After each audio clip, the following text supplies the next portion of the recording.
Hi, seventh graders. This is Mrs. Fancher again. If you could please be sure that you have a pencil and your note sheet next to you, along with your homework assignment so that you can look through or finish up pages 1 and 2 by the end of class today. If you could take the time to look at the warm-up problem on the bottom of the screen and on your note sheet and think of yesterday when we were combining and putting our shapes together, I'd like you to find out the inside, the area. How would you list an expression for each of those two shapes? Looking at the first diagram, if we were to look at the largest shape, I see that there would be one of those. So I would say 1x squared. The next side shape is the rectangle, and I see one of those. So I would put down plus 1x. And lastly, I see 2 units, so I would write down plus 2.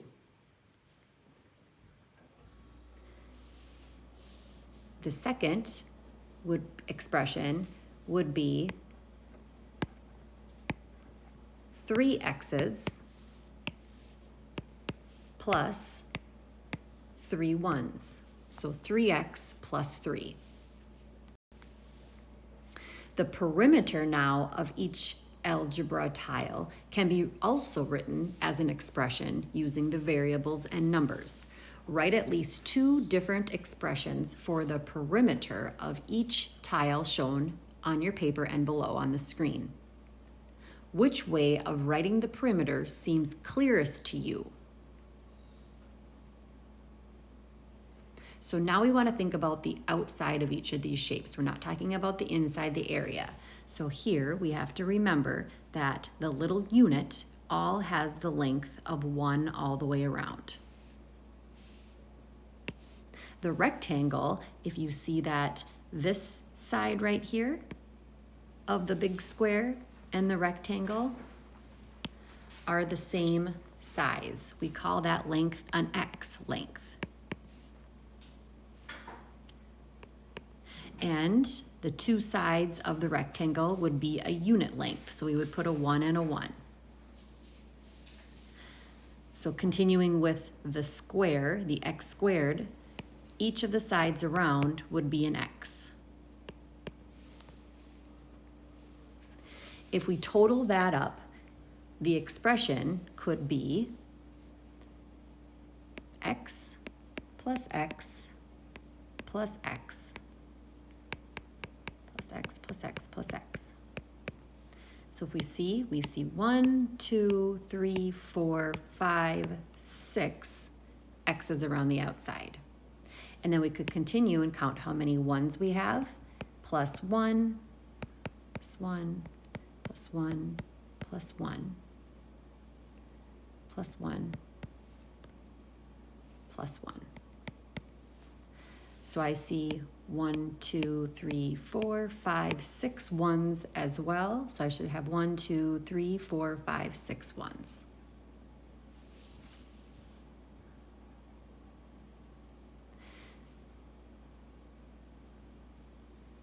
Now another way that we could write that is combining them right away and saying that, okay, we have right here, I have 6 X's around the outside, plus I have 6 1's.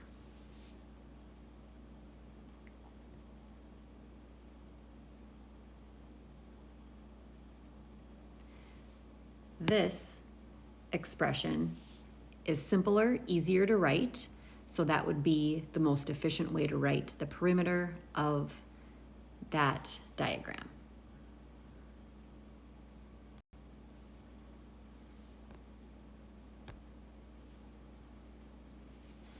Leanna wrote the perimeter of the collection of tiles below as 2x plus 1 plus 1 plus 1 plus 2x plus 1. But her teammate wrote it as 4x plus 4. How are their expressions different and how are they the same?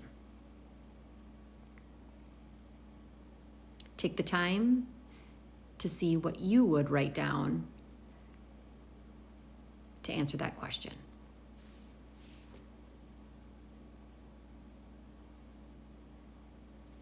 So Jonah, if I look at the 4x plus 4 here, I would always want you to write down, what do you see around the outside? So I do see those 4 x's. So right away, he put all those 4 x's together, and the ones, there are 3 ones on that top and 1 on the bottom, so there's 4 ones total.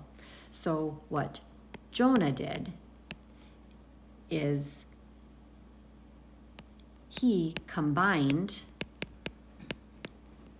all the x lengths, so all the x's, and all the ones. And we call those the unit tiles. Whereas Leanna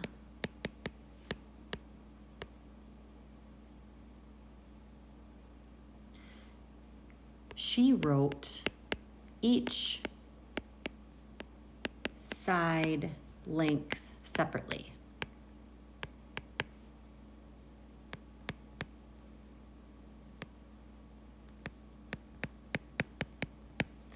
So she put the 2 x's together, the other 2 x's together, and then wrote all the ones separate. Which expression represents the perimeter? You should have answered that both represent the perimeter.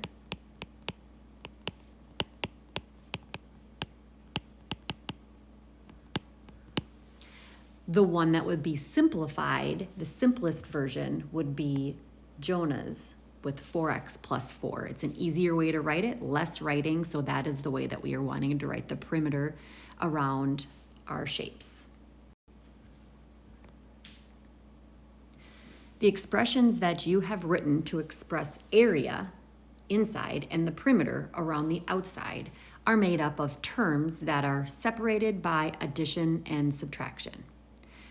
I'd like you to please write an expression for the area of the figure on your paper. Remember, the area is in the inside.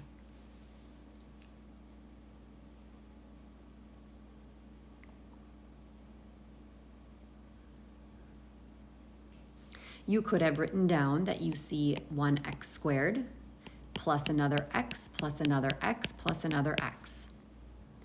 If you were to write it as more simplified version by combining those like terms, we could write down that we see 1x plus 1x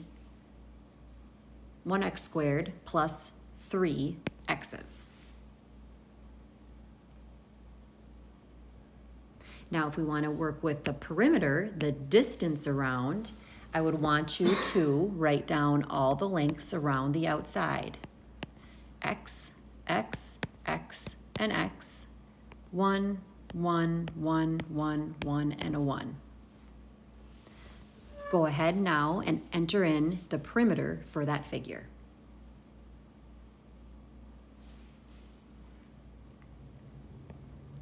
You could have typed in x plus x plus x plus x, so 4 of the x's, plus 1, plus 1, plus 1, plus 1, plus 1, plus 1.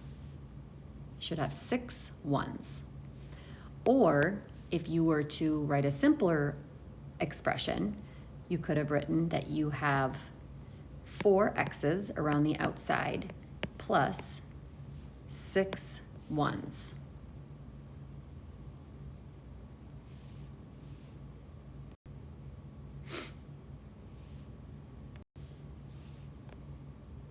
The expression that you have written to represent the area and the perimeter are made up of terms that are separated by addition and subtraction, like we said.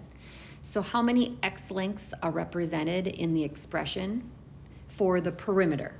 So how many x lengths?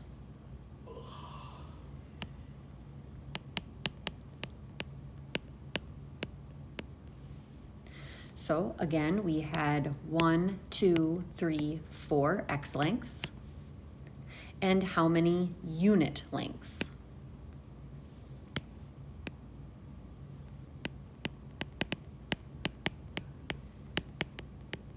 There were 1, 2, 3, 4, 5, 6 unit lengths, 6 ones around the outside. Combining like terms, which are like terms containing the same variable raised to the same power, is a way of simplifying an expression. Rewrite the above expression using the least amount of terms possible. So again, the perimeter would be the distance around. So what you just saw above is that you have 4 x's around the outside plus 6 ones.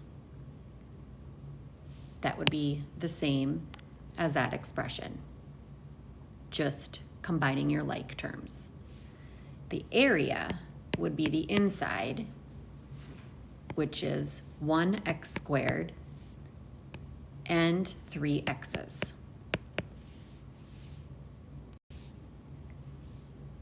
Why can we not combine x tiles with x squared tiles? So here's your x tile, which was that rectangle. And then you have an x squared tile here. So why can we not put those two together? I see that they both have an x, but why can those two not get put together and say that we have 2 x's or 2 x squares? You should have answered that they are different shapes.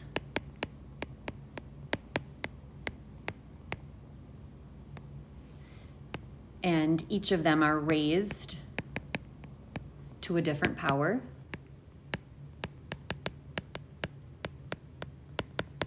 Earlier we said that they are the same term if they are raised to the same power. Right up here, x squared is raised to the second power, and here x is raised to the first power. So they are different. They are different terms, different shapes, so we cannot combine those tiles together. All right, now if you could go ahead and put your note sheet into your math binder, into your note section, so that you have that available for you for your next upcoming test. And then let's take a peek at your homework, pages 1 and 2. Make sure that you have pages 1 and 2 complete. Your next step is to be sure that you are clicking on your Blooket in your Google Classroom. The Blooket is good practice problems that we have been working on that are dealing with your algebra tiles. And your third step, step 3, would be for you to be continuing and finishing your page 1 and 2 if you have not. We will be checking in to make sure that you have those done on Monday. So be sure that you have completed those. You will then remain in your area, your spot, working independently until your bell rings. And have a great rest of your day and weekend, and we will see you on Monday. Bye-bye. And could you check the first problem, number 75, on page 1, and see were you successfully able to find the area of that shape? Right now, did you write down that you see 2 of those x squares and 3 of the x's? That's the inside, the area. Then I'd like you for B to answer, if the area algebra tiles were rearranged into a different shape, how would the area change? Would the area change for if I were to move them around and have them sitting in a different way? Continue with the rest of your homework.